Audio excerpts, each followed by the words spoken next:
Wyoming Territory stretched wide and empty under the summer sun of 1879, 14 years after Appomattox, and Caleb Thorne moved through the foothills with the measured patience of a man who had learned to read the earth before trusting his eyes.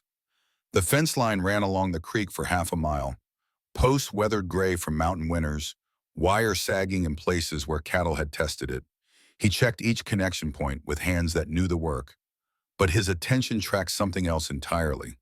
The mountain lion had killed a yearling calf 3 days prior, dragging it into the brush south of the water. Fresh scat marked the kill site, still soft enough to tell Caleb the cat had returned within the last 6 hours. Tracks pressed deep into the mud showed a mature male, heavy through the shoulders, favoring its left rear pad where an old injury had healed wrong. The pattern of its movement spoke of confidence, a predator that had claimed this territory and saw no reason to abandon it. Caleb knelt at the creek's edge, fingertips brushing the impression of a paw print. The water had begun to seep into the depression, but hadn't filled it yet, which placed the lion's passage at dawn, maybe 4 hours gone. He straightened slowly, scanning the tree line where pine and aspen grew thick enough to hide anything that wanted hiding. Somewhere in that tangle of shadow and branch, the cat was bedded down, digesting its last meal, waiting for evening to hunt again. The skills that let him read these signs had been earned in a war he tried not to think about anymore. Cavalry scout under General Crook, riding ahead of columns that marched through territories where every ridge might hide an ambush. Every canyon could become a grave. The Apache scouts who rode with him had taught him to see what the land was trying to say, how to separate the patterns of nature from the disturbances of men. Old Mongas had been the best of them, a warrior who spoke little English but understood the language of tracks and broken grass better than any white scout in the service. A memory flickered. Glorietta Pass in '62, Confederate forces moving through the canyon, and Mongas pointing to a mark in the stone that Caleb had walked past twice without noticing. Boot leather scraped against granite, a specific angle that meant someone had climbed the cliff face in darkness, trying to position themselves above the Union supply train. That observation had saved 30 men and maybe the entire battle. Mongas had simply nodded when Caleb thanked him, as if tracking an assassin through vertical stone was no more remarkable than following deer to water. The war had ended, but the habits remained. Caleb still checked his back trail, still positioned himself where he could see approaches, still kept his rifle within arm's reach even when working fence. Some men came home and put the soldier away, buried him under layers of routine until he stopped dreaming about the things he'd done and seen. Caleb had tried that for a while, but after Sarah died, he stopped pretending the world was anything but what it was, a place where the strong took what they wanted and the law arrived too late to matter. He moved along the creek, following the fence toward the place where the water curved close to the trees. The lion's trail would intersect there, and if he could read where the cat bedded during daylight, he could position himself at dusk for a clean shot. He didn't enjoy killing predators, but a lion that had learned to hunt cattle wouldn't stop until someone stopped it. That was another lesson from the war. Problems didn't solve themselves through wishful thinking. The sound reached him before he saw anything, a splash that didn't match the creek's natural rhythm, followed by something that made him freeze mid-step. Laughter. Light and unguarded, the kind of sound that shouldn't exist this far from town, this deep in territory where solitude was the only constant. Female voices, speaking in a language he recognized but couldn't quite place at first. The cadence familiar from his scouting days. Caleb eased forward, keeping low, moving through the brush with the same silence Mongas had drilled into him. His hand found the rifle slung across his back, not drawing it but confirming its presence. Whatever waited ahead, he would approach on his terms, see before being seen. The creek bent sharply where 3 massive cottonwoods created a natural screen, their roots drinking deep from the water. He parted the lowest branches with the back of his hand, careful not to snap wood or rustle leaves, and looked into the small clearing beyond. 3 women stood in the shallow bend of the creek, water running around their knees, and Caleb's first thought was that they were washing something off themselves, not bathing for leisure, not cooling themselves from the heat. Their movements carried purpose and urgency, hands scrubbing at skin and cloth with the intensity of people trying to remove evidence. The water downstream from them ran faintly pink where it caught the sunlight. Blood. They were washing blood from their bodies, and not their own blood, judging by the deliberate way they cleaned their hands and arms, checking for spots they might have missed. Apache women, he realized, recognizing the style of their hair and the cut of the deerskin dresses that lay draped across rocks on the far bank. Young, all three of them, moving with the controlled tension of people who had been running hard and expected to run harder still. The oldest couldn't have been more than 30, and she carried herself with the bearing of someone used to making decisions that others followed. The other two deferred to her without discussion, glancing her way whenever uncertainty crossed their faces. They saw him in the same heartbeat he decided to step into view. All motion stopped, three pairs of eyes locking onto his position with the instant assessment of prey that had just spotted a predator. But they didn't scream, didn't run. Their bodies shifted into defensive stances, weight balanced, hands empty but ready. Warriors, he thought, or at least women who had learned to fight when running wasn't an option. Caleb moved his rifle around to his front, but kept it pointed at the ground, barrel angled away. He raised his other hand, palm forward, and spoke the Apache word Mongus had taught him for peaceful approach. The oldest woman's eyes narrowed slightly, studying him with an intensity that felt like being measured for either trust or violence. When she spoke, her English carried the precise diction of someone who had learned the language through careful practice rather than casual conversation. You speak the old tongue. You were a soldier. Statement, not question. She had recognized something in the way he stood, or maybe just the fact that he knew enough Apache to announce himself properly. Caleb nodded once, keeping his movements slow and obvious. I was. Long time ago. She stepped forward through the water, and he could see now the torn condition of her dress, fabric ripped at the shoulder as if someone had grabbed her hard and she'd twisted away. Her arms bore fresh scratches from running through brush, and a bruise darkened her left cheekbone where something or someone had struck her recently. The other two women stayed in the water but watched every gesture he made, ready to move fast if he gave them reason. We killed 2 men last night. Her voice held no apology, just fact delivered with the flatness of someone too exhausted for anything but truth. They attacked our camp. We took their weapons and ran. Caleb's gaze shifted to the rifles propped against a nearby tree, partially hidden by the deerskin dresses, but visible once he knew to look. Sharp's rifles, .50 caliber, the kind that cost a month's wages for a working man. Not weapons that drifters or random raiders would carry. These were tools of professionals, men who got paid well for dangerous work. Those are expensive guns. Who were they? Hired men. They took my sister. We need to get her back. The way she said it carried no plea, no request for sympathy. Just the laying out of facts. This happened. This is what we intend to do about it. And she was telling him because he had inserted himself into the situation by appearing at the creek. He could walk away now or he could involve himself further. Those were the only 2 choices that mattered. Caleb studied the rifles again, closer this time, and felt something cold settle in his chest. The brass butt plates had been modified with a specific crosshatch pattern he'd seen before, a mark that certain guns for hire in the territory used to identify their weapons in group camps. Marcus Brennan's men carried rifles like those, and Brennan only worked for one man anymore. Come to my cabin, he heard himself say. We'll talk there. The woman searched his face for a long moment, weighing whatever she saw against whatever she'd learned about white men in her years of living in territory they'd claimed for themselves. Something in his bearing or his tone, or maybe just the fact that he hadn't tried to use her vulnerability as leverage seemed to tip the balance. My name is Naya. Caleb Thorne. She nodded once, a gesture that felt like the sealing of a contract neither of them fully understood yet. The other 2 women moved to the bank and began dressing quickly, their movements efficient despite obvious exhaustion. Caleb turned his back to give them privacy, scanning the tree line out of habit, checking for movement that might indicate that someone else had heard the conversation. The forest watched back with the indifferent patience of living things that had witnessed countless human dramas and would witness countless more. Somewhere in that green tangle, the mountain lion bedded down in shade, Unaware or uncaring that the day had taken a turn toward complications Caleb couldn't yet measure. He'd come out to solve a problem with a predator killing cattle, and instead found three women who had become predators themselves out of pure necessity, hunted and hunting in equal measure. His cabin sat a half-mile north, where the creek widened into a natural basin that provided clean water year-round.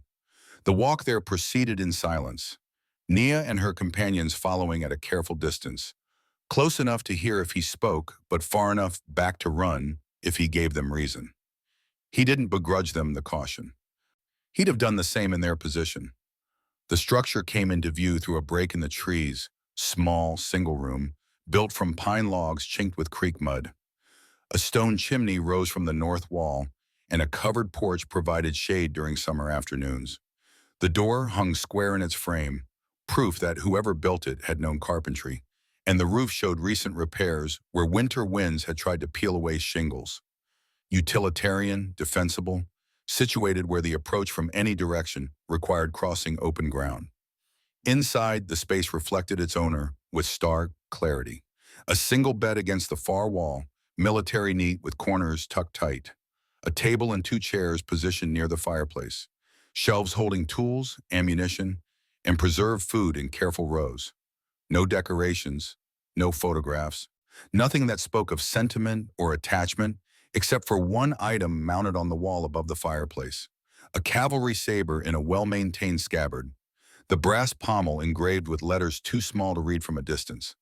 Nia's gaze found it immediately, lingering on the blade before moving to study the rest of the room. When she looked back at Caleb, something in her expression had shifted, a slight softening that suggested recognition of a kind. You live alone.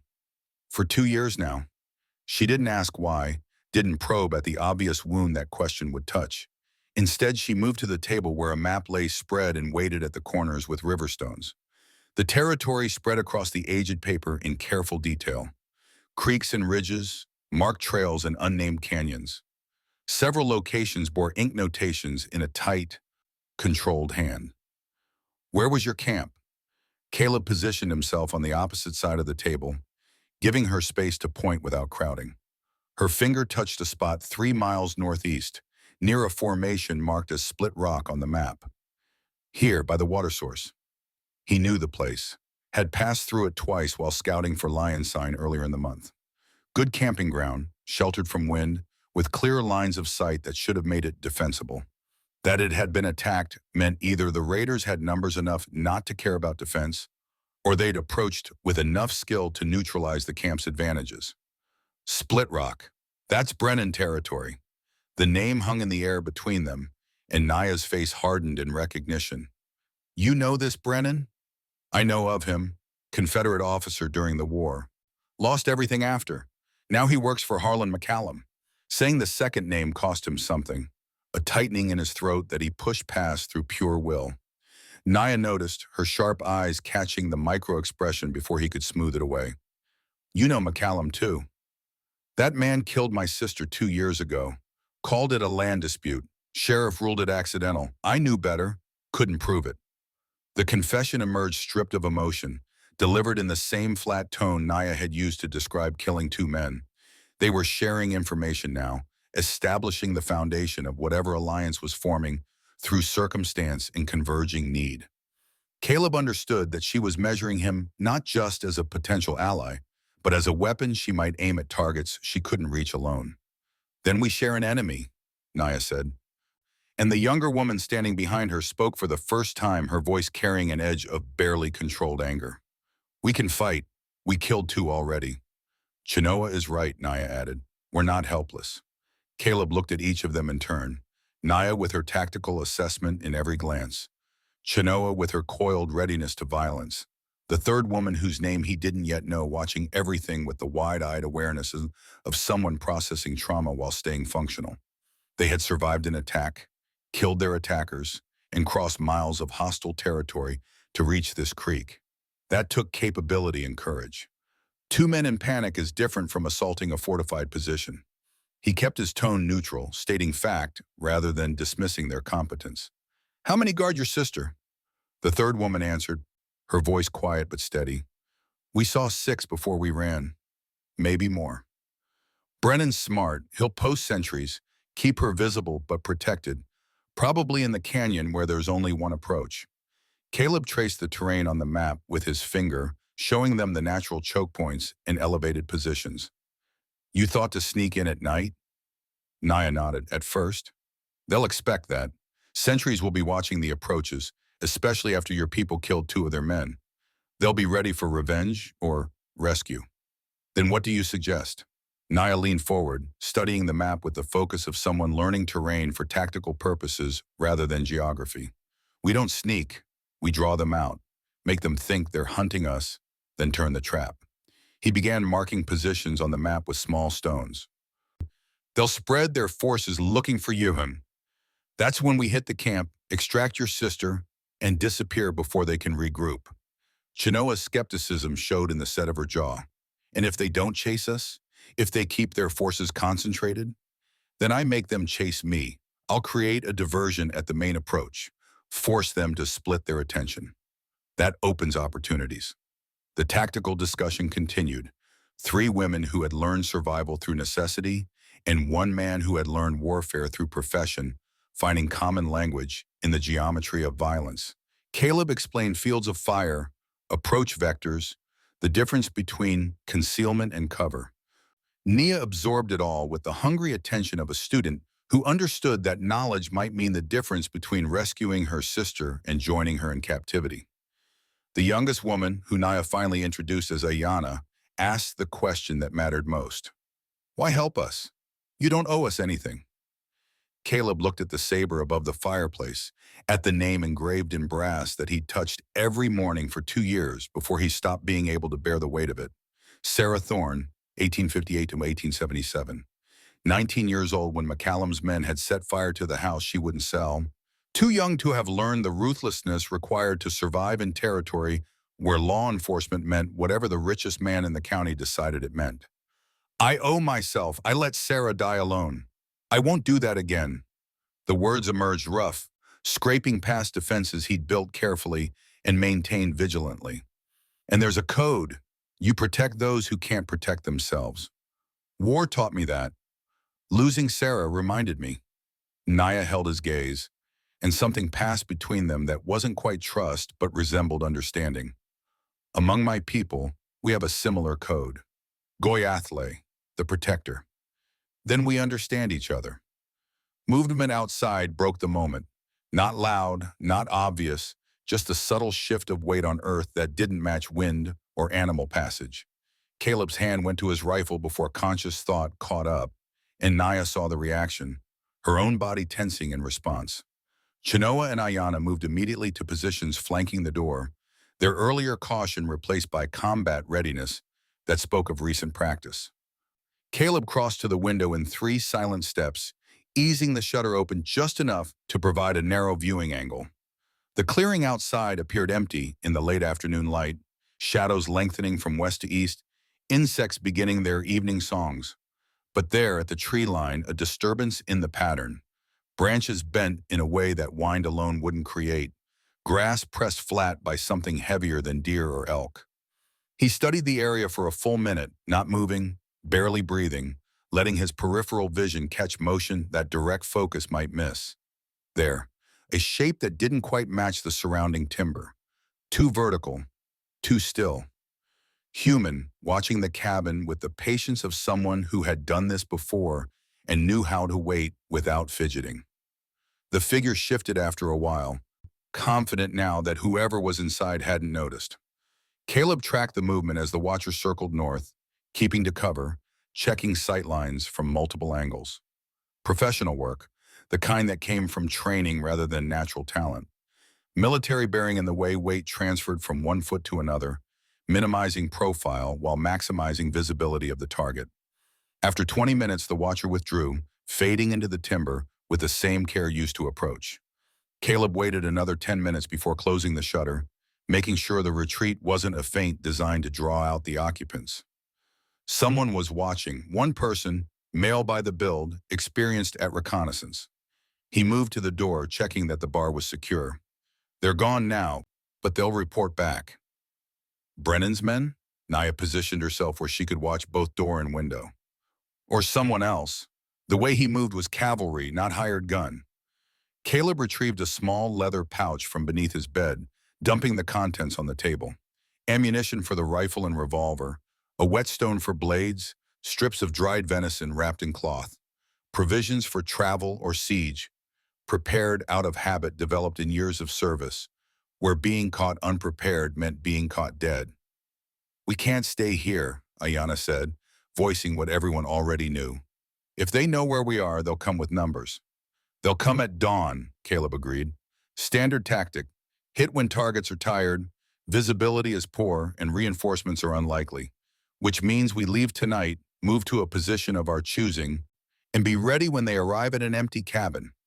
He began gathering supplies with the efficient speed of someone who had packed for patrol 1,000 times. Naya and her companions watched for a moment, then started helping without being asked, understanding the urgency through the pace he set. Chinoa checked the Sharps rifles they'd taken from their attackers, ensuring they were loaded and functional. Ayana filled canteens from the water barrel by the door. Nia studied the map, memorizing terrain features that might matter in darkness. The knock came just as the sun touched the western ridge, 3 measured raps that echoed formal and controlled. Military knock, Caleb recognized, the kind trained into soldiers until it became automatic. He exchanged a glance with Naya, who nodded once and moved to a position where she could cover the door if needed. Chinoa and Ayana flanked the window, rifles ready. Caleb lifted the bar slowly, minimizing sound, and pulled the door open with his left hand while his right rested on the revolver at his hip. The man standing on the porch raised both hands immediately, showing empty palms, making himself as unthreatening as someone of his build could manage. "Caleb Thorne, I heard you were here." The voice triggered memory before the face did, deeper now than it had been 15 years ago, roughened by weather and time, but carrying the same measured cadence that had once called orders across drilling grounds and battlefields. Caleb's hand moved away from the revolver, recognition overriding caution. "Dakota, thought you were still scouting for Crook." "I was, until the promises ran dry. Now I scout for myself." The Apache man stood 3 inches shorter than Caleb, but carried himself with the balanced readiness of a fighter who had survived too many close encounters to ever fully relax. Gray touched his temples, and new scars traced lines across his hands and forearms. The years had worn him down without breaking him, leaving something harder and more cynical than the young warrior who had ridden with Union cavalry. Nia's sharp intake of breath cut through the reunion. "Dakota, you were with us at the winter camp." He turned to face her, and whatever he saw in her expression made him flinch. "I was. I left before the attack." Understanding hit Nia like a physical blow, her body rocking back slightly. "You knew it was coming. You warned us." "We didn't believe you. You thought I was trying to cause trouble, split the group."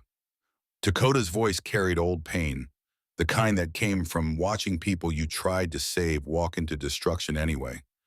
"I gave you every warning I could without revealing who had hired me. You chose not to listen." Chinoa moved forward, fury radiating from every line of her body. "You worked for the men who attacked us.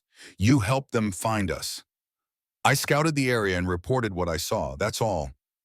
Dakota met her anger without flinching. "I didn't know what they would do with the information.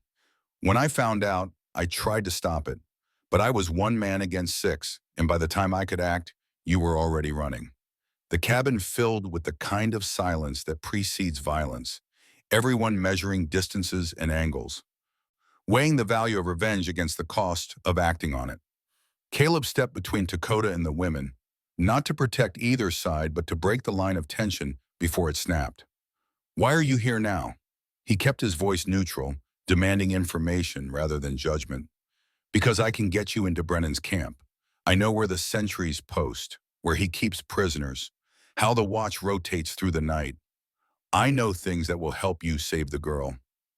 Dakota shifted his attention to Noya. "And because I was wrong, Brennan promised food and land and safety for our people. He lied, they're still starving. And now he's killing, and I helped him do it." Caleb studied the man he'd fought alongside in a war that felt like someone else's life now. searching for deception in features he'd learned to read a long time ago. Dakota had been honest to a fault back then, constitutionally unable to lie, even when a well-placed untruth might have saved face or avoided conflict. That didn't mean he hadn't learned the skill in intervening years, but the way he held himself suggested the core of his character remained intact, even if the circumstances had bent it into shapes he never intended. If you're lying, I'll know. I expect nothing less. Nia moved closer, her voice dropping to something cold and hard. What would it cost us to trust you? Nothing. I'm not asking for trust. Dakota's gaze swept all four of them before settling back on Nia. I'm offering information and skills you need. Use them or don't. That's your choice. But I'm done standing aside while people die because I chose wrong. The alliance formed not from forgiveness or trust, but from tactical necessity and the understanding that resources mattered more than righteousness when lives hung in the balance. Caleb had seen similar partnerships born in war, where yesterday's enemy became today's ally because the immediate threat outweighed historical grievances. They worked as long as everyone maintained clarity about what they were. Temporary arrangements based on converging interests rather than genuine bonds. Dakota spread his own map on the table, this one marked with recent notations in charcoal. 6 positions circled around Split Rock, guard rotations marked with times, supply caches indicated with the symbols. Professional intelligence work, the kind that came from the patient observation and careful notes. Brennan has 5 men left besides himself. He lost 2 at your camp, lost another 3 to someone who's been picking them off over the last week. He's nervous, consolidating his forces, keeping everything close. Dakota pointed to a position inside the canyon. Your sister is here, small tent, east side of the main camp. She's treating one of his men for a knife wound that went bad. That's why they're keeping her alive. She can move around? Caleb leaned closer, studying the layout. Hands bound, but not feet. Brennan keeps her visible, but doesn't post a dedicated guard. He thinks fear will keep her from running. Nia's jaw tightened. Kaya doesn't run. She plans. Then she's probably been planning since the moment they took her. Dakota marked another position on the map. There's a supply cache here, 200 yards east of the camp. Weapons, ammunition, food. If you hit that first, they'll have to respond, which means splitting their attention. The tactical session stretched into the night. 5 people who had no reason to trust each other except survival finding common language in the mathematics of violence. Caleb contributed knowledge from his cavalry days, explaining how small forces could leverage terrain against larger numbers. Dakota provided current intelligence on enemy positions and patterns. Nia offered insights into Apache tactics that neither man had considered. Chinoa and Ayana asked questions that forced everyone to think through contingencies they might have otherwise overlooked. Somewhere in the process, the group began functioning as a unit rather than a collection of individuals. Not friendship, not yet, maybe never, but the kind of professional cohesion that emerged when competent people aligned toward a common objective and recognized competence in each other. The best combat units Caleb had served with shared this quality. Ego subordinated to mission, personal feelings set aside until the work was done. They left the cabin 2 hours before dawn, moving in tactical formation with Dakota leading and Caleb taking rear guard. The half-moon provided enough light to navigate by without exposing them to easy observation. Each person carried what they needed and nothing more. Weapons, water, minimal food, basic medical supplies. Traveling light meant moving fast, and speed mattered more than comfort when every hour brought Brennan closer to deciding Kaya was more trouble than asset. The trail to Split Rock wound through pine forest that provided cover but limited visibility. Dakota set a pace that balanced urgency with caution, stopping every 100 yards to listen, checking back trail to ensure they weren't being followed. Caleb recognized the discipline of someone who had survived by being careful, who understood that overconfidence killed faster than enemy action. Dawn began lighting the eastern sky when they reached the observation point Dakota had scouted earlier, a rock outcropping that provided clear sight lines to the canyon below, without exposing observers to view from the camp. They settled into positions, each person finding cover and angles that minimized profile while maximizing visibility. The canyon spread below them in the growing light, a narrow slash in stone where water had carved passage over centuries. Two massive rock formations bracketed the entrance, creating a natural gate that could be held by a handful of defenders against a much larger force. Inside, Caleb could make out the basic structure of Brennan's camp. Four tents arranged in a loose square around a central fire pit, bedrolls visible near the largest tent, guards posted at north and south approaches. Dakota pointed to a tent on the eastern edge. There. That's where Kaya should be. Chenoa trained the Sharp's rifle on the camp, using the distance to study details invisible to naked eye. After a long moment, she lowered the weapon and passed it to Nia without speaking. Nia looked, then handed it to Caleb. He brought the camp into focus, scanning systematically from north to south. Two bodies lay in the brush 30 yards from the north sentry position, fresh killed, throats cut, weapons missing. The sentry who should have been watching that approach was nowhere visible, and the southern guard stood at his post with the hyper-alertness of someone who knew his companions were dying, but couldn't see the killer.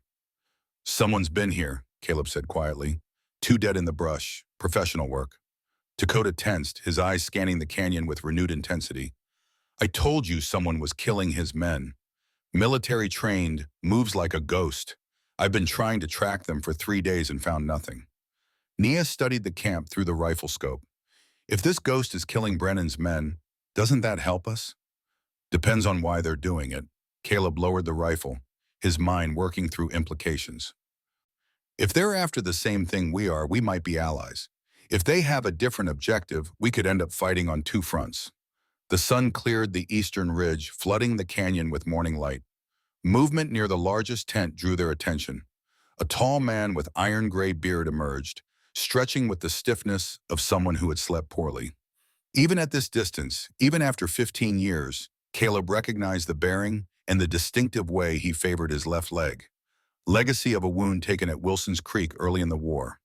Marcus Brennan, Confederate cavalry officer, holder of the South approach at Glorietta Pass, the man who had led the charge that nearly broke the Union supply line before Caleb and Mongas had identified the flanking position. They'd fought each other across a mountain pass with the outcome of the entire New Mexico campaign hanging in the balance. And now here they were in a different territory, fighting a different war for reasons that had nothing to do with uniforms or causes. That's him, Caleb said, and something in his voice made everyone look at him around him. That's Marcus Brennan. Caleb descended from the observation point with Dakota while the three women remained in overwatch positions, rifles trained on the canyon below. The bodies needed examination before any plan could form around solid intelligence rather than speculation. Getting close meant crossing open ground where Brennan's remaining sentries might spot them, but the alternative was operating blind, and blind operations got people killed. The approach took 20 minutes of careful movement through scrub brush that provided concealment without cover. Caleb moved first, pausing every few steps to scan for watchers, while Dakota followed 10 yards back, ready to provide covering fire if the advance drew attention. The two dead sentries lay where they'd fallen during their watch, positioned to guard the northern approach but clearly taken by surprise. The first body rested face down in a shallow depression, grass bent beneath it in patterns that suggested he'd been standing when attacked. Caleb knelt beside the corpse, noting the single cut across the throat, angled left to right with the precision of someone who knew exactly where to place a blade for instant death. No struggle, no defensive wounds on the hands or arms. The killer had approached from behind, struck once, and moved on. Professional work. Military trained, not the frantic violence of desperation or rage. The wound measured 4 inches long, deep enough to sever both carotid and windpipe in one motion, executed with a blade honed to surgical sharpness. Caleb checked the man's weapons. Rifle still shouldered, revolver still holstered, knife still sheathed at his belt. He'd never reached for any of them, which meant death arrived faster than reflex. Killed within the hour, Caleb said, touching the blood around the wound. Still tacky, not yet fully dried. Blade work is professional, single cut, left to right. Dakota examined the second body 20 yards distant, finding identical technique and timing. The killer is right-handed, tall by the angle of the cut, knew exactly where to strike. This wasn't Apache, Caleb studied the tracks around the bodies, finding impressions that told their own story. Single person, light-footed despite the height, moving with deliberate care that minimized trace evidence. Boot prints, not moccasins, standard cavalry issue by the wear pattern and heel depth. Then who? Dakota pointed to a piece of gray fabric caught on a branch near the second body, torn free when the killer withdrew into cover. Military wool, Union issue, weathered but well-maintained. The scent hit Caleb's awareness a moment later, faint but distinct on the morning air. Gun oil, the specific formulation the Army used to maintain weapons in field conditions. He'd lived with that smell for 4 years during the war. Learned to recognize its presence even when mixed with cordite in Blood and Fear. Someone carrying military-maintained weapons had been here, close enough to leave trace scent on bodies still warm. There's a third party hunting Brennan. Caleb straightened, scanning the tree line with renewed intensity. Someone military-trained, methodical, killing sentries to get into camp. Many people want Brennan dead. Dakota moved to higher ground, checking sight lines and approach vectors. He's made enemies. The tactical situation shifted with this information.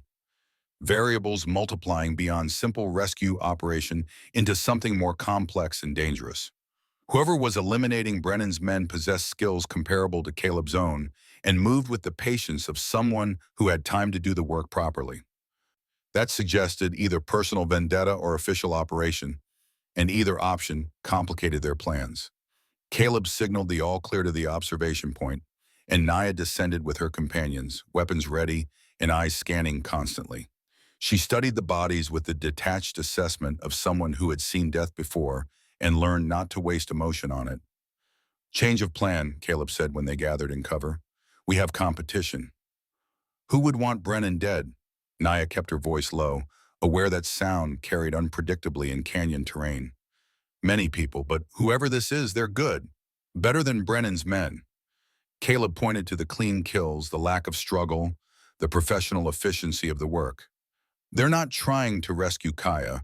If they were, they'd have gone straight for her. They're eliminating targets. This is assassination." The implications settled over the group like cold water. Multiple actors with unknown objectives, each pursuing their own agenda while occupying the same tactical space.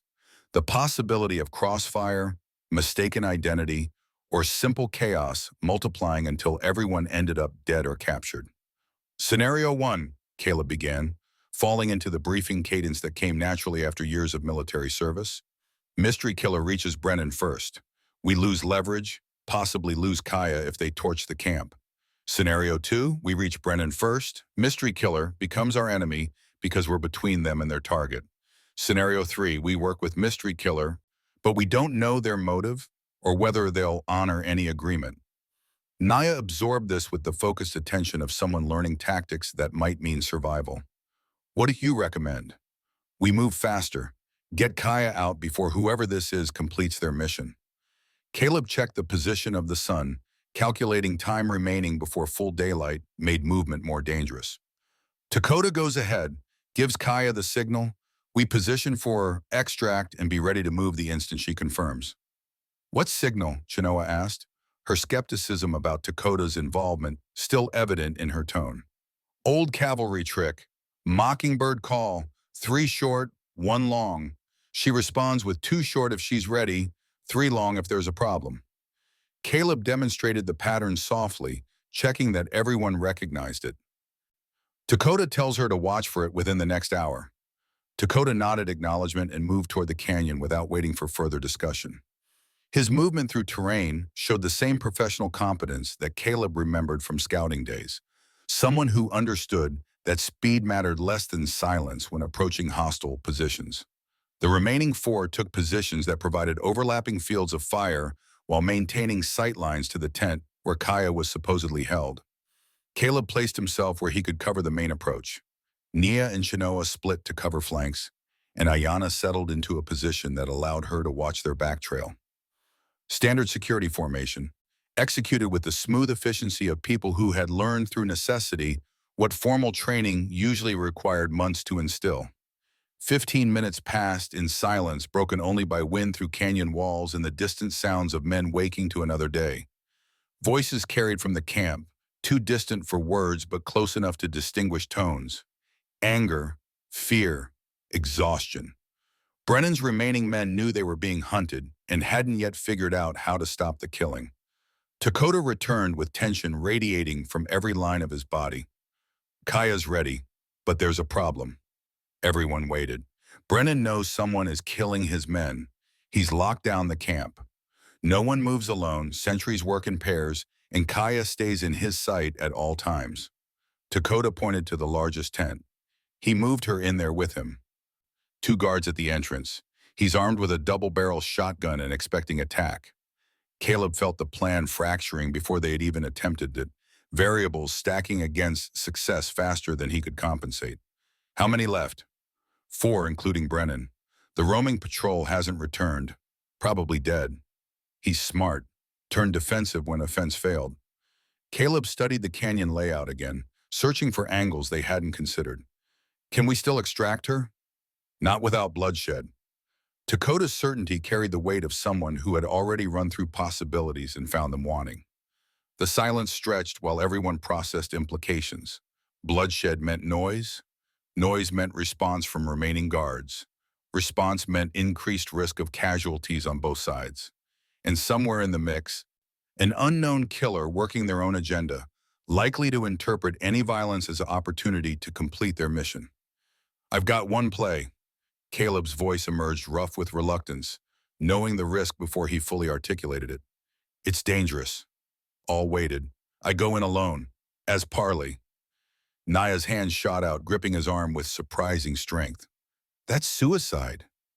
Not if I have something he wants more than revenge. Caleb met her eyes, seeing fear there, but also calculation.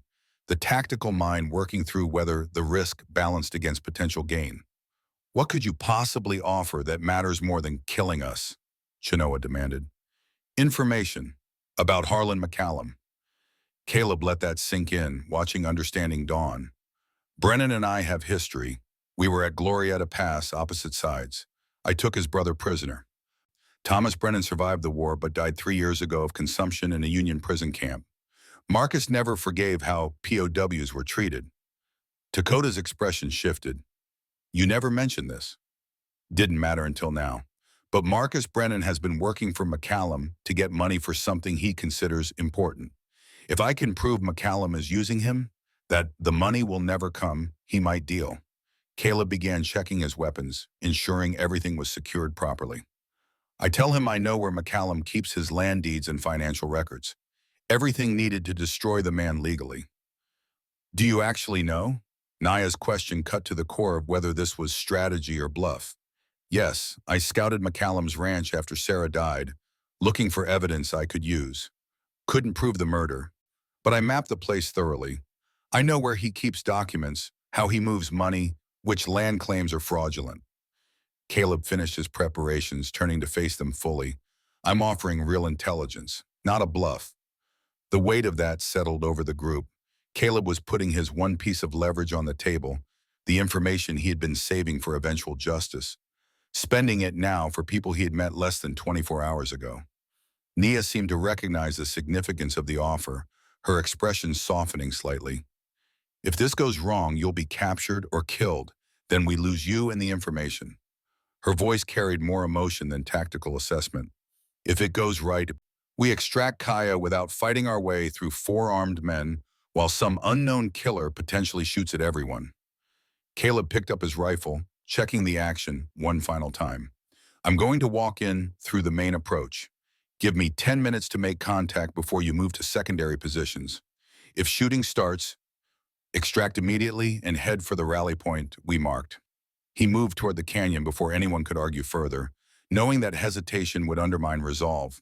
The walk took him across open ground where any competent sentry would spot him instantly, but that was the point. Approaching openly, hands visible, weapons secured. A man coming to talk, not fight. His voice carried across the canyon when he reached 50 yards from the camp perimeter. Marcus Brennan, it's Caleb Thorne. I'm here to talk. The camp erupted into controlled chaos. Men scrambling for weapons, taking defensive positions, training rifles on his position. Through the confusion, a single figure emerged from the largest tent, moving with the careful deliberation of someone who had learned that sudden movements got people killed. Marcus Brennan looked older than his 52 years, weathered by hard living and harder choices. The gray beard couldn't hide the lines of stress carved into his face, and he favored the left leg more prominently than Caleb remembered. But his eyes remained sharp, assessing the situation with the tactical acumen that had made him dangerous 15 years ago. "Come ahead, Yankee, slow!" Brennan's voice carried the authority of someone used to being obeyed. Caleb walked forward with measured steps, keeping his hands away from weapons, making no moves that could be interpreted as threatening. The camp resolved into clearer detail as he approached. Worn tents patched with mismatched fabric, supplies running low, judging by the sparse stack near the fire pit. Men who looked tired and scared rather than professional and confident. And there, visible through the tent opening, sat Kaya. Young, maybe 19, with long, dark hair bound back from her face and hands tied in front of her ear. But her eyes tracked everything, sharp and aware, and her posture suggested someone waiting for opportunity rather than resigned to captivity. Brennan stood near the fire pit, shotgun held casually but positioned for quick use. The two guards flanked him at respectful distance, rifles aimed but not quite centered on Caleb. Professional spacing, allowing clear fields of fire while avoiding crossfire if shooting started. "Caleb Thorne, heard you were dead." Brennan's tone carried neither hostility nor warmth, just statement of fact. "Heard the same about you."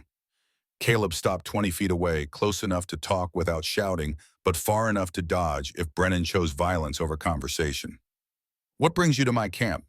The question emerged edged with curiosity despite the circumstances. "Business."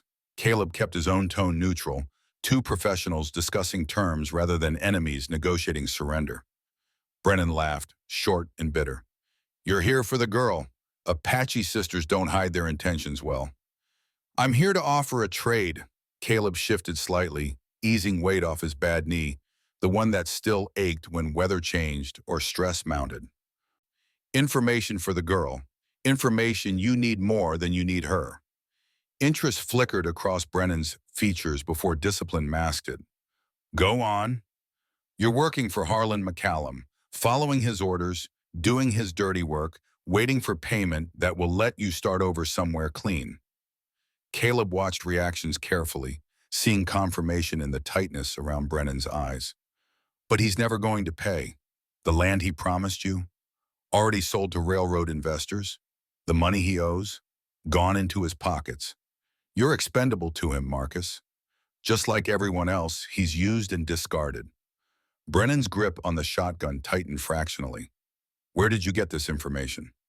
"I have friends in the territory office, people who owe me favors from the war." The lie came smoothly, practiced during the walk to camp.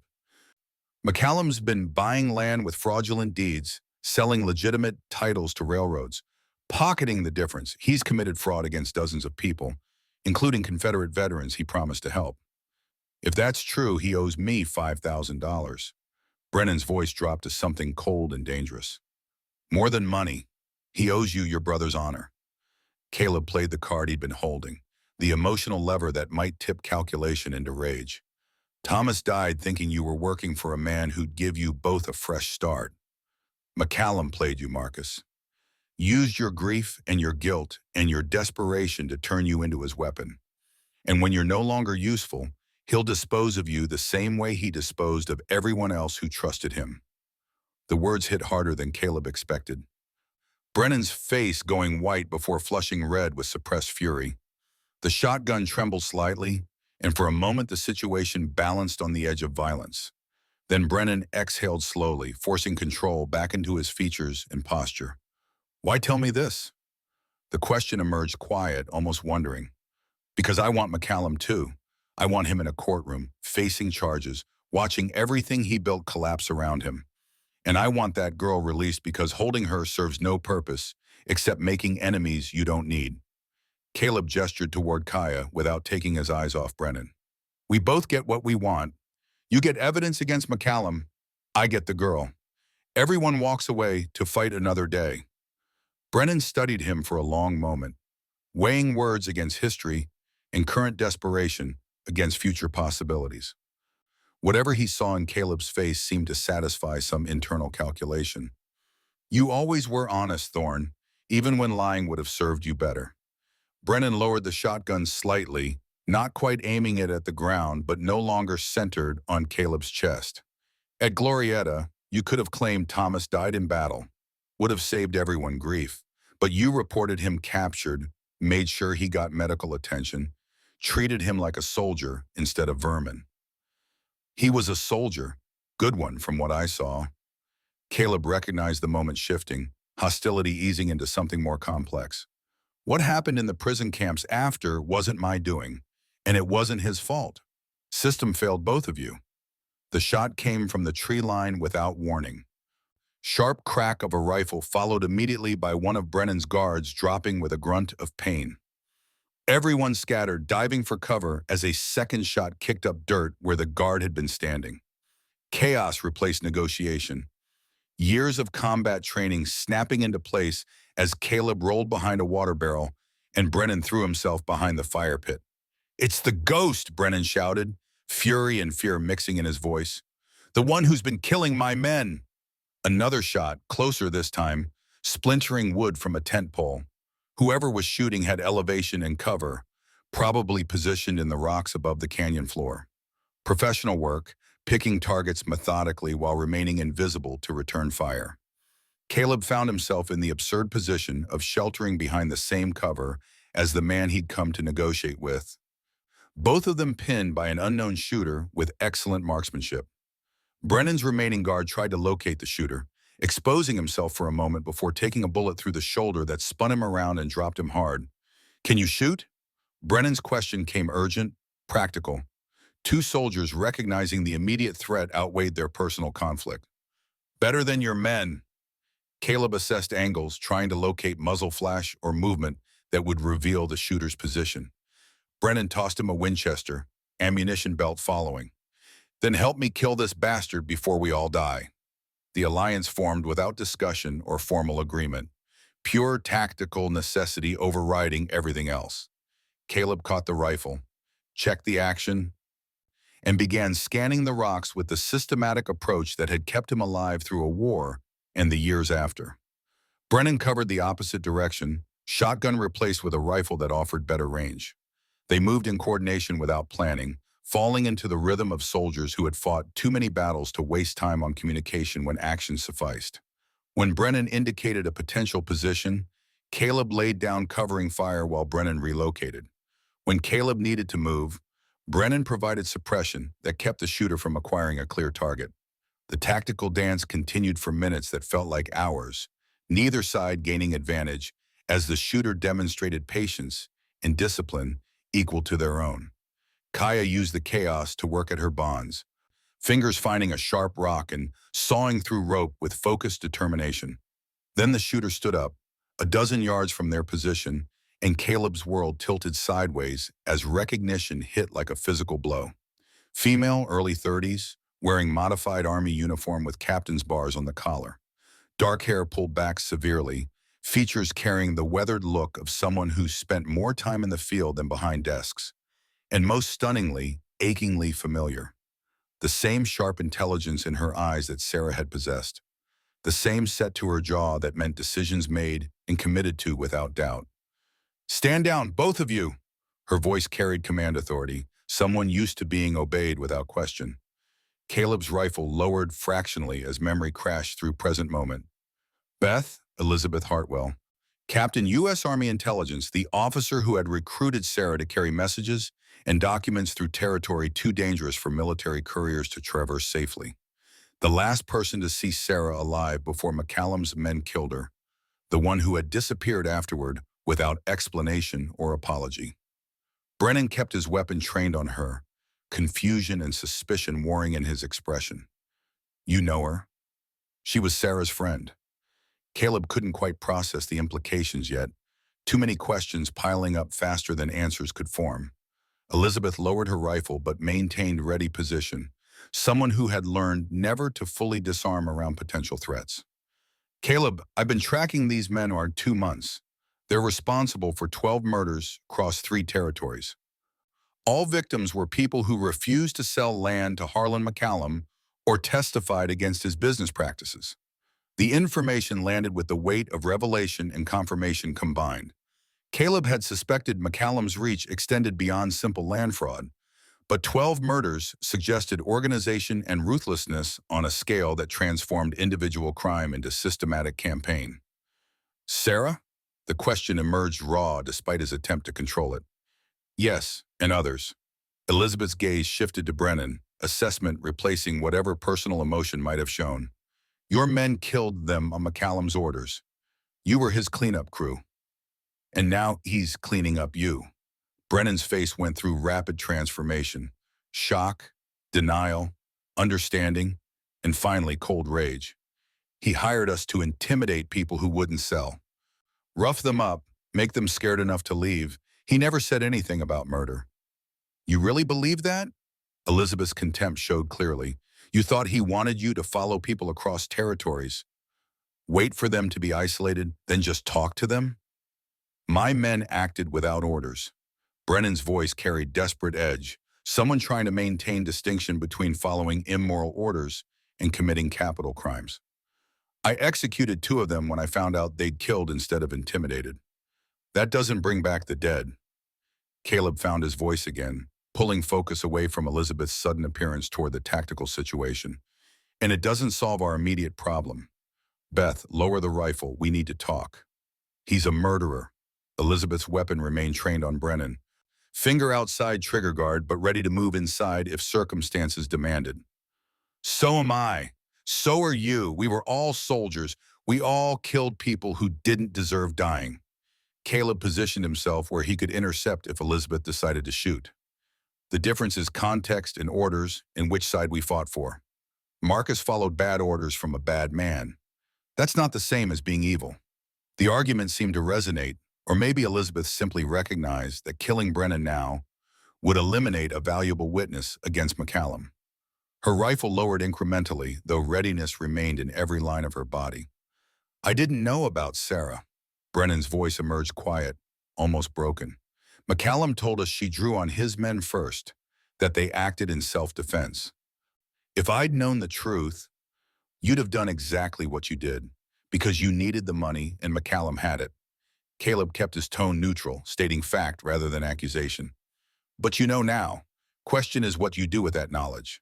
Brennan looked at Elizabeth, then at Caleb, then at Kaya, who had freed herself and now stood at the edge of the tent, watching everything with the careful attention of someone evaluating whether to run or stay.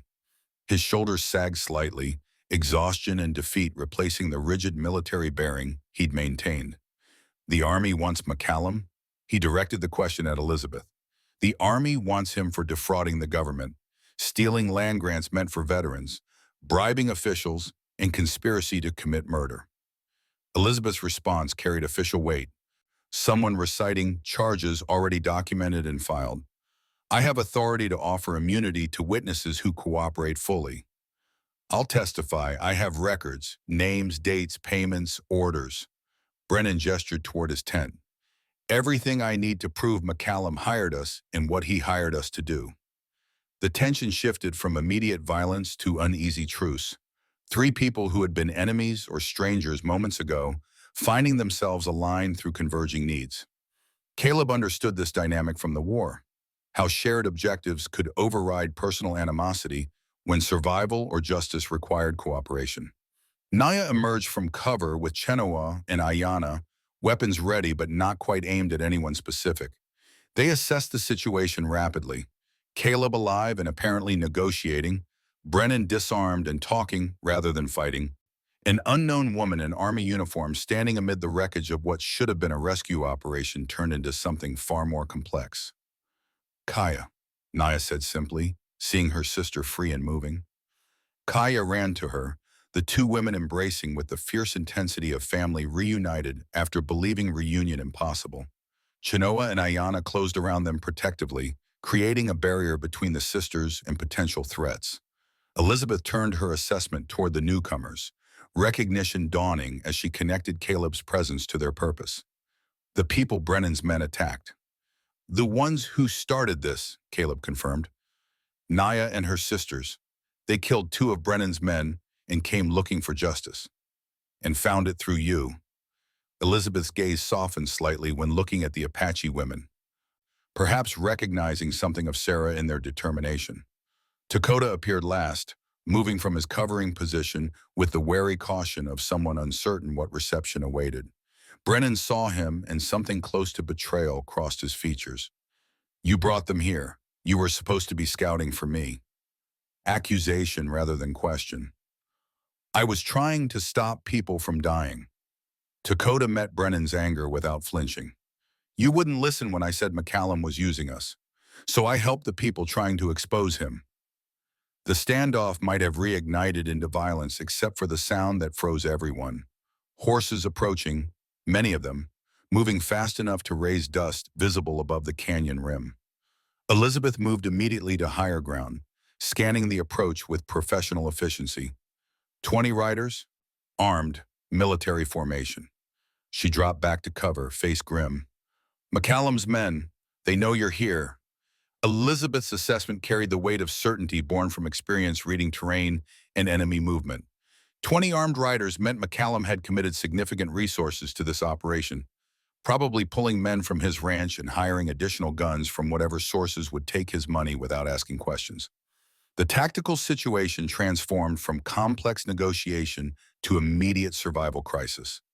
Brennan moved first, years of command authority surfacing despite his current position. The canyon's defensible if we use it right. High walls, limited approaches, multiple firing positions. Caleb recognized the shift happening without formal discussion. Former enemies becoming temporary allies through necessity that overrode history. He pulled the map from his jacket, spreading it across a flat rock where everyone could see. Split Rock's a natural fortress if we position correctly, but it's also a trap if they bottle us inside. Then we don't let them bottle us. Elizabeth traced potential firing positions with her finger, tactical mind already working through scenarios. We need them committed to entering before they realize it's an ambush. Make them think we're running, lead them into the kill zone, then close the trap from multiple angles. Naya leaned over the map, studying terrain features with the focused attention of someone learning battlefield geography on compressed timeline. Where do you need us? The question acknowledged capability without demanding specific roles, offering skills to be deployed however tactical situation required. Caleb appreciated the professionalism, recognizing fellow soldiers even when they wore different uniforms or no uniforms at all. High ground, East Ridge, he marked the position. Overlapping fields of fire with Elizabeth on the West Ridge. Crossfire pattern catches anyone trying to advance through the canyon mouth. Brennan and I hold the initial position. Dakota's voice carried quiet determination, aware that pairing with Brennan might be interpreted as redemption attempt, but focused on tactical necessity rather than symbolism. We engage first, make them commit, then fall back through prepared positions. Brennan nodded agreement, the gesture carrying respect for Dakota's tactical sense despite personal complications between them. My remaining men can cover the rear approach. Make sure nobody flanks us while we're focused forward. Kaya and Ayanna go deep in the canyon. Caleb pointed to a protected position with good cover and multiple escape routes. Medical station and final fallback point if everything goes wrong. You're non-combatants unless we're completely overrun. Kaya's jaw set with stubborn determination, the expression suggesting she had opinions about being classified as non-combatant, but she recognized the logic of having capable medical personnel positioned where they could treat casualties rather than create them. Ayanna simply nodded, her earlier nervousness replaced by the focused calm of someone who had accepted circumstances and would do whatever role demanded. The plan formed through rapid discussion, each person contributing insights from their particular expertise until a coherent strategy emerged. Not perfect, too many variables remained unknown, and timing would require precision they might not achieve under pressure. But it represented their best option given resources, terrain, and the approaching force that would arrive within the hour. They scattered to positions with the efficient urgency of soldiers who understood that preparation time was the most valuable commodity in combat. Caleb helped Naya and Shanoa establish their position on the East Ridge, showing them how to use natural rock formations for cover while maintaining clear sight lines to the canyon below. The Sharps rifles they carried would be devastating at this range, each shot capable of dropping a man or horse with equal efficiency. You've done this before. Nia's observation emerged as a statement rather than question while she arranged rocks to create a stable rest for the rifle barrel. Too many times. Caleb checked her firing position, making minor adjustments to improve angle while maintaining protection. Civil War taught me more about killing than I ever wanted to know. Spent years after trying to forget, but skills don't leave just because you wish they would.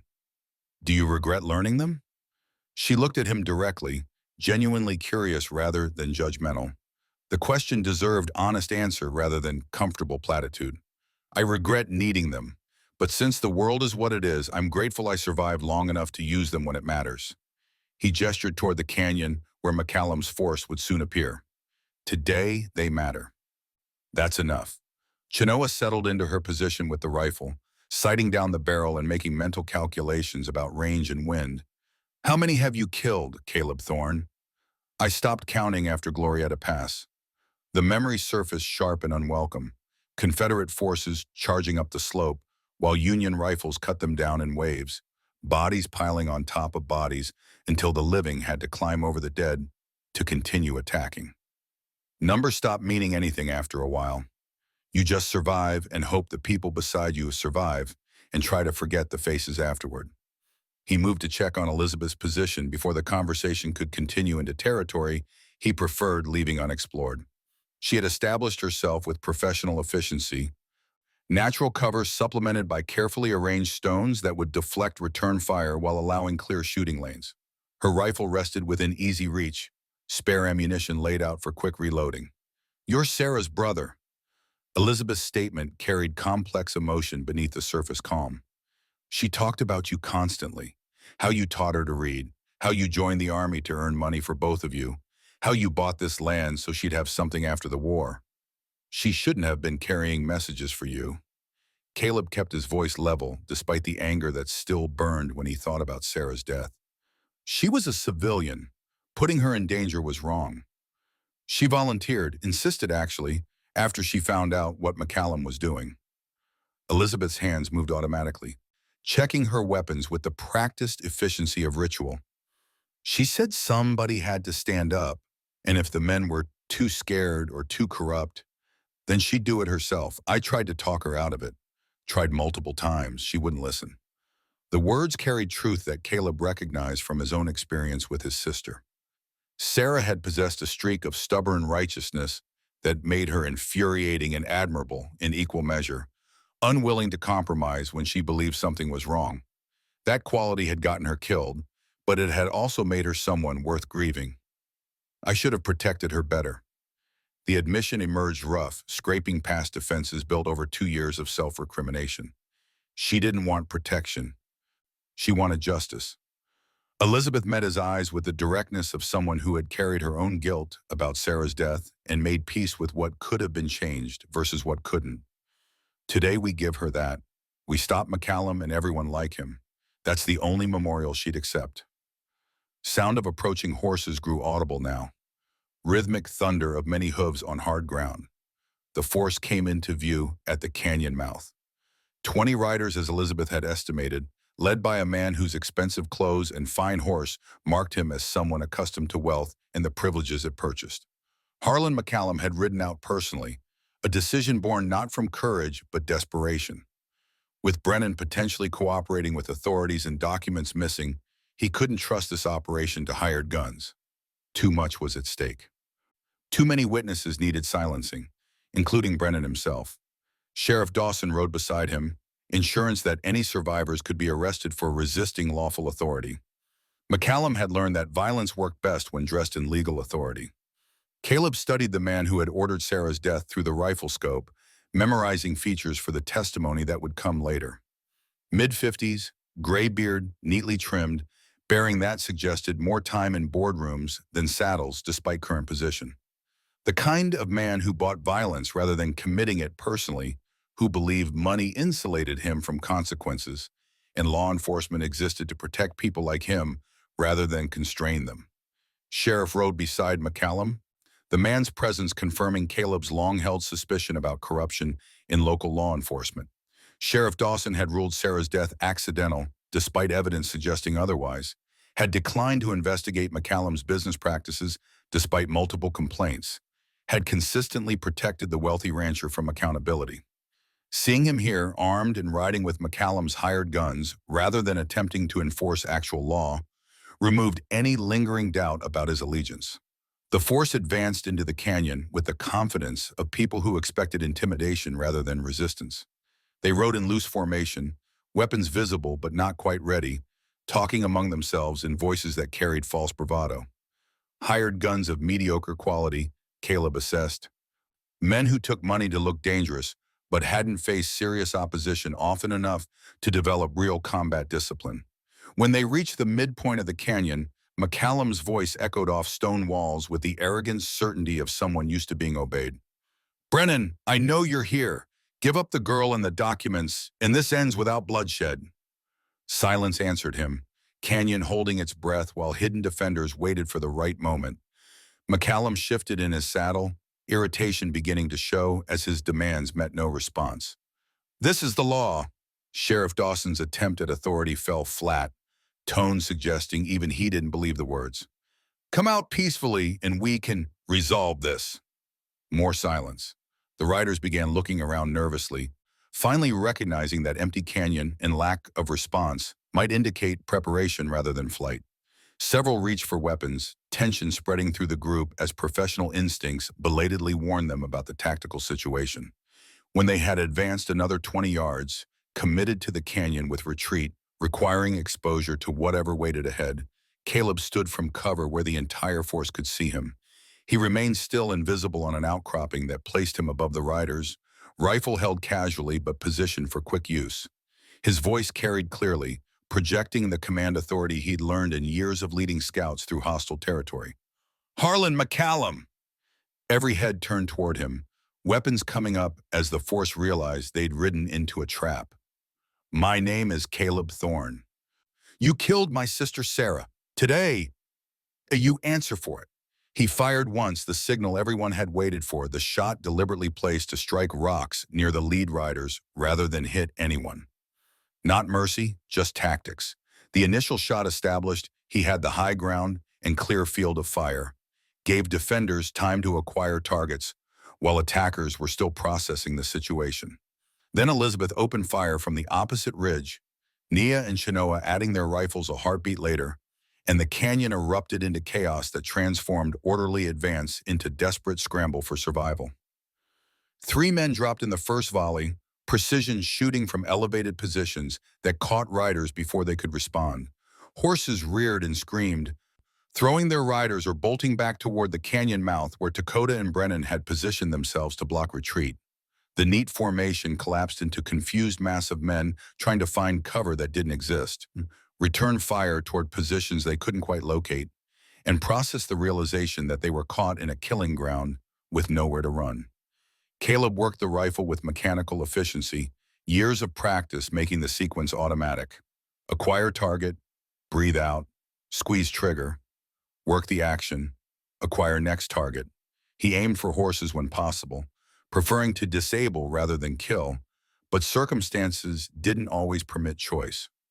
Men who reached for weapons or tried to organize resistance became priority targets, tactical necessity overriding personal preference about taking lives. The battle lasted 5 minutes that felt like hours, compressed time where each second contained multiple decisions and consequences. McCallum's force attempted to charge toward Caleb's position, only to meet devastating fire from Elizabeth and the Apache women that forced them back. They tried retreating through the canyon mouth, only to encounter Dakota and Brennan, holding the choke point with rifles that turned the narrow passage into a death trap. Brennan's remaining guards engaged from positions deeper in the canyon, their local knowledge and prepared positions giving them advantage over attackers who had expected intimidation rather than combat. The tactical situation favored defenders completely, superior position and prepared fields of fire, overwhelming superior numbers, and better equipment. 12 of McCallum's men died in those 5 minutes, caught in crossfire that gave them no chance to establish defensive positions or organize effective response. 5 more surrendered when it became clear that continuing to fight meant certain death, throwing down weapons and raising hands while their companions bled out on the canyon floor. McCallum tried to run, abandoning his men and spurring his horse toward the canyon mouth. Brennan stepped into view and shot the horse, the animal going down hard and throwing McCallum onto rocky ground with force that knocked the wind from his lungs. Sheriff Dawson froze, hands raised, weapon dropped, face showing the terror of a man who had finally encountered consequences he thought his badge would prevent. Caleb descended from his position, while Elizabeth and Naya maintained overwatch, ready to shoot anyone who showed further resistance. The canyon floor resembled aftermath of every battle Caleb had witnessed. Bodies sprawled in positions that looked uncomfortable, even in death. Wounded men crying for help, or simply crying. The acrid smell of gunpowder mixing with blood and fierce sweat. He walked past the casualties without looking at them directly, focusing on McCallum, who had struggled to his knees but not yet managed to stand. The rancher's expensive clothes were torn and dusty, his carefully maintained dignity shattered along with whatever illusions he'd held about his own invulnerability. "You're done, McCallum." Caleb's rifle remained pointed at the ground, not threatening but instantly available if circumstances demanded. "I'll pay you." Desperation replaced arrogance in McCallum's voice. The man who bought everything trying one last purchase. "Double what I paid Brennan. Triple. Name your price." "I don't want your money." Caleb stood over him, looking down at the man who had ordered Sarah's death and justified it as business necessity. "I want justice for Sarah, for everyone you've killed or ruined, for every person who trusted that law meant something only to discover it meant whatever you could afford to make it mean." McCallum pulled a derringer from his coat, the small pistol appearing in his hand with the desperate speed of a cornered animal. He fired without aiming, pure panic rather than calculation, the shot going wide by several feet. Caleb's return shot didn't miss. He aimed for the shoulder, deliberately avoiding lethal placement, and McCallum went down screaming as the bullet shattered bone and tore through muscle. The derringer clattered away across stone, and Caleb kicked it further out of reach while McCallum writhed on the ground, clutching his wound. "You're going to trial, you're going to confess, and you're going to hang." Each sentence emerged with the finality of verdict already determined, justice delayed, but finally arriving.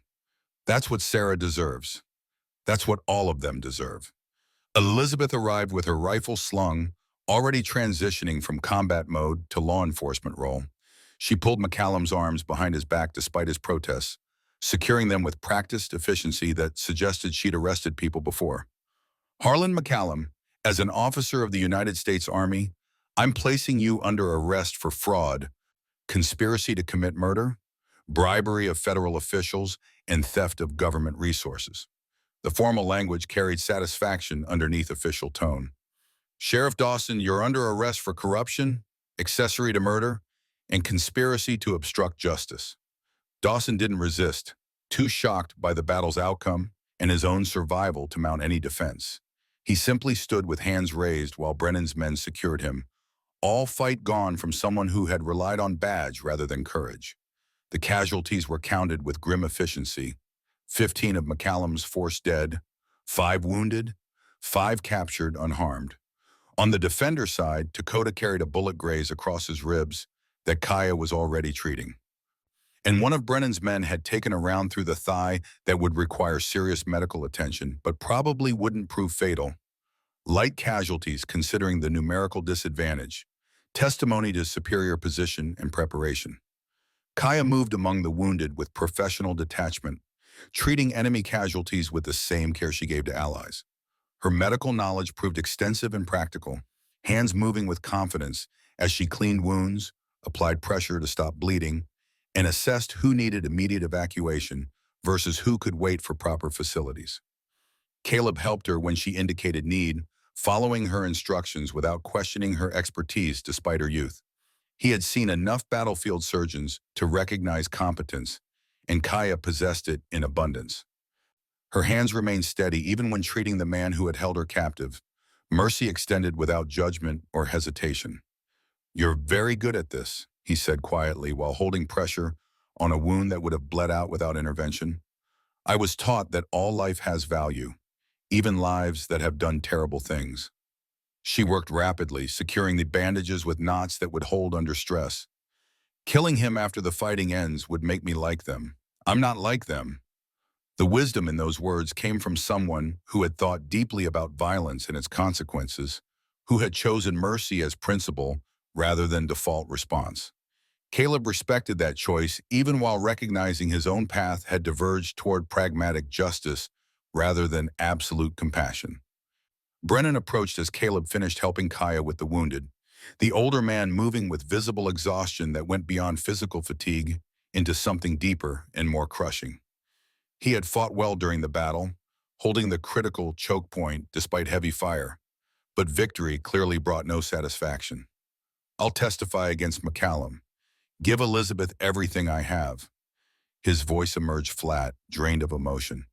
Won't bring back the people my men killed, but it's something. It's a start. Caleb extended his hand, offering the gesture that symbolized more than peace between them.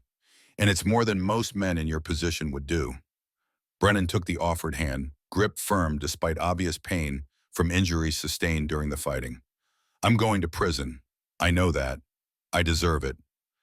But at least I'll go knowing I tried to make it right at the end. That's all any of us can do. Try to be better than we were, even when it's too late to undo what we've done. Caleb released the handshake, seeing recognition in Brennan's eyes of shared understanding about regret and redemption. Elizabeth organized the prisoners with military precision, securing them for transport to the nearest federal facility where proper charges could be filed and trials arranged. She commandeered several horses that had survived the battle, ensuring adequate transportation for everyone who needed it.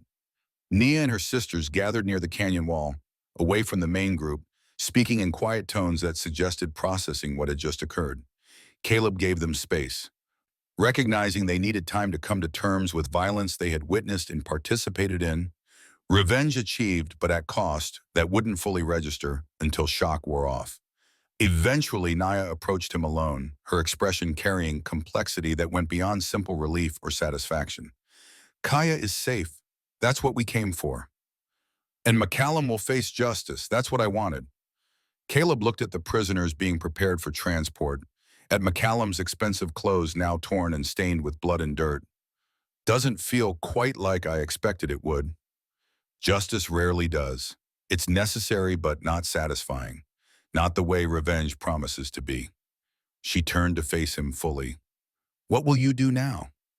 The question opened territory Caleb hadn't fully explored yet. Future that stretched beyond the immediate crisis into days and months and years that suddenly seemed possible again.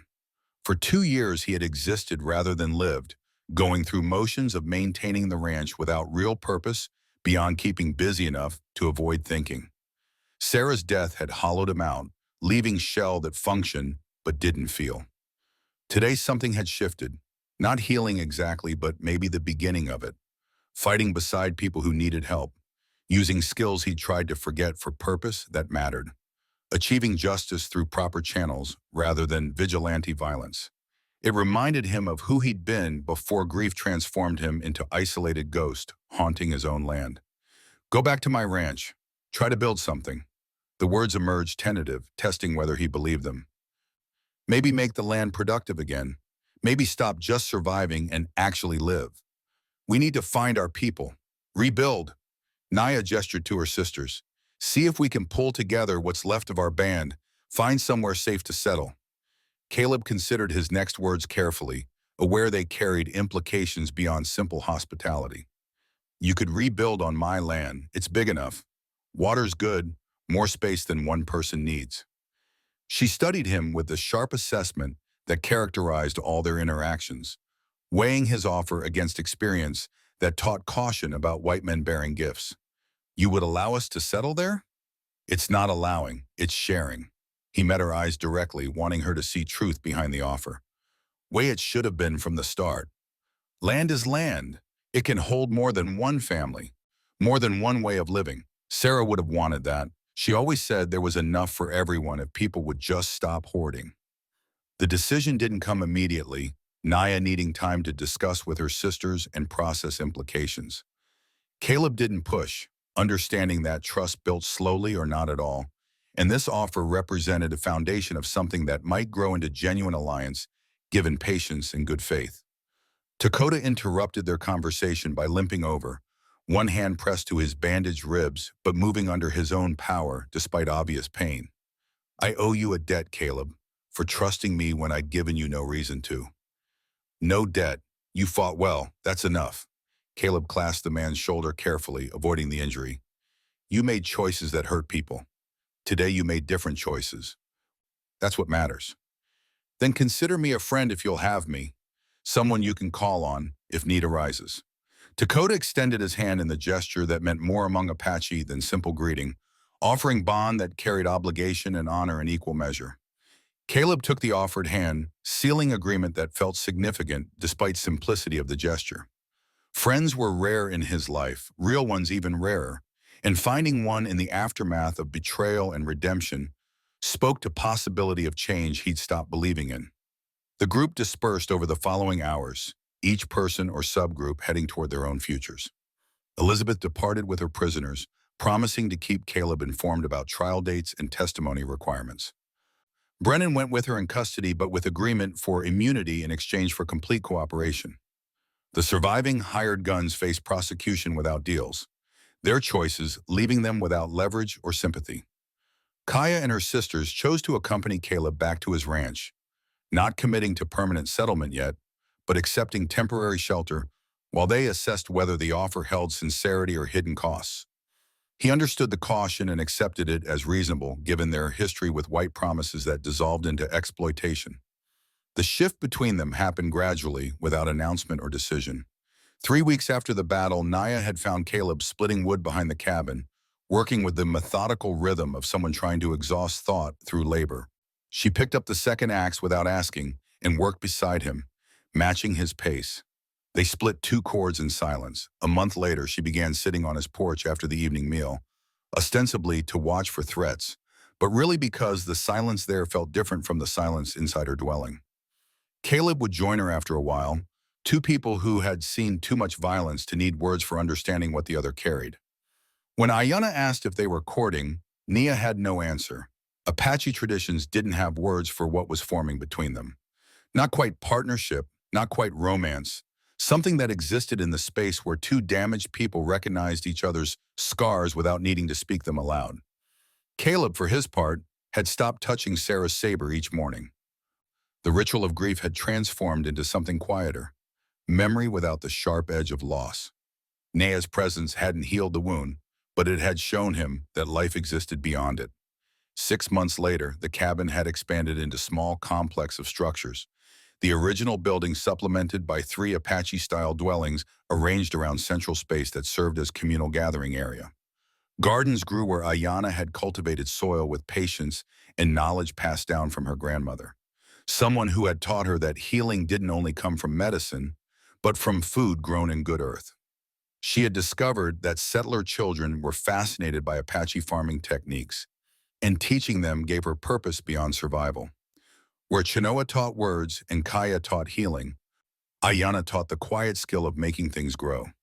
Kaya's medical practice attracted people from surrounding area, homesteaders and Apache alike coming to someone who treated illness and injury without discrimination or judgment.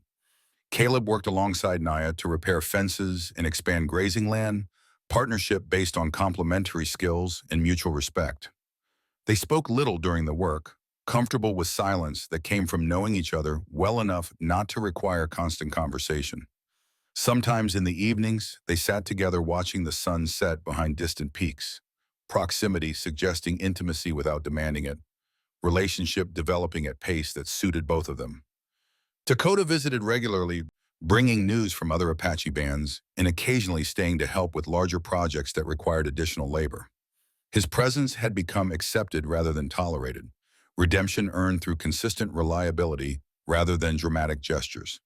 The trial concluded with McCallum sentenced to hang for murder, Dawson receiving 20 years for corruption and accessory charges, and Brennan serving reduced 10-year sentence in exchange for testimony that exposed entire network of land fraud and violence.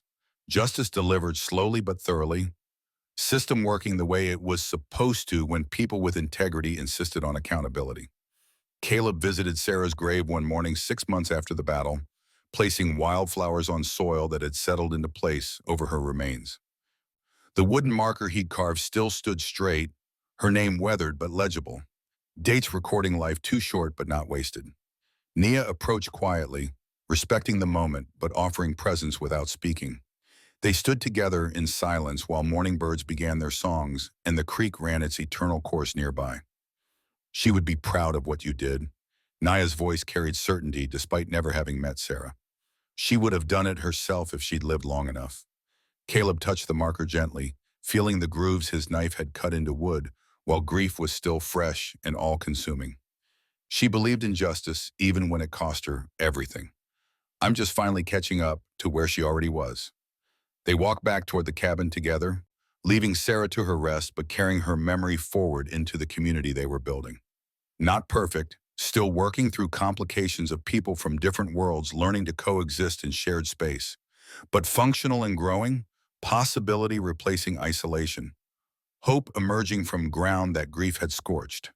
The sound of children laughing drifted from near the creek where Chenoa taught Apache words to settler children whose parents had brought them to learn from people they'd previously feared or dismissed.